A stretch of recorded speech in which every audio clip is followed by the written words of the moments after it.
देखिए, उस जीत का मूल्यांकन अगर किया जाए तो हम मूल्यांकन जनता से करते हैं, जनता के वोट से करते हैं, जनता के सपोर्ट से करते हैं। जब अब तक के मिल्कीपुर के इतिहास में इतना बड़ा रोड शो नहीं हुआ, जनता सड़क पर थी, वो सब मिल्कीपुर के लोग थे, वोटर थे। और अब तक के इतिहास में इतनी बड़ी रैली नहीं हुई, लाखों लोग जिसमें आवे। और उसके बाद वोटिंग के दिन हमारा वोट लूट लिया गया, डकैती पड़ी। क्या आशंका लगती है आपको? शंका क्या है, 11 बजे तक तो लोकतंत्र के अनुसार चल रहा था वोटिंग।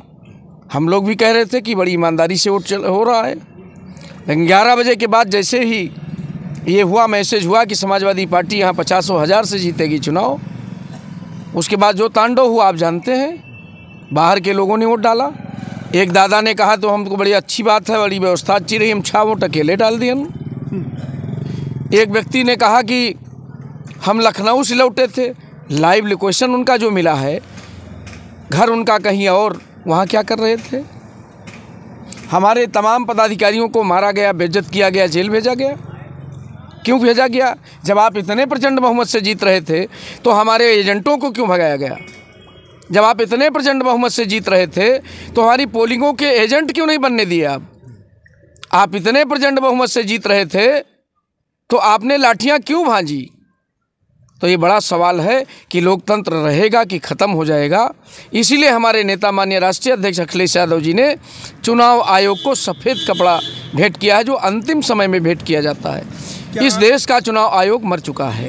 क्या आप अब हमारी पार्टी का जो गाइडलाइन दिशा निर्देश होगा, कल हम लोग समीक्षा बैठक बुलाए हैं। आपको क्या कल हम लोग बैठक करेंगे, अपने कार्यकर्ताओं के घर जाएंगे और अपने कार्यकर्ताओं के घर कल भी हम लोग गए थे, आज भी हम लोग जा रहे हैं। उनका सुख दुख, उनका हाल चाल लेंगे और उनकी बहादुरी को हम दाद देंगे कि इतना होने के बाद भी 85,000 वोट मिल्कीपुर में हमारे जाबाज साथियों ने हमको दिलाया। लेकिन इसका उत्तर तो भारतीय जनता पार्टी को देश के सामने देना चाहिए कि अगर वो प्रचंड बहुमत से जीत रहे थे तो बूथों पर एजेंट क्यों नहीं बनने दिए, बूथों के एजेंट को मार के पीट के क्यों भगाया गया, प्रिजाइडिंग ऑफिसर ने वोट क्यों डाला।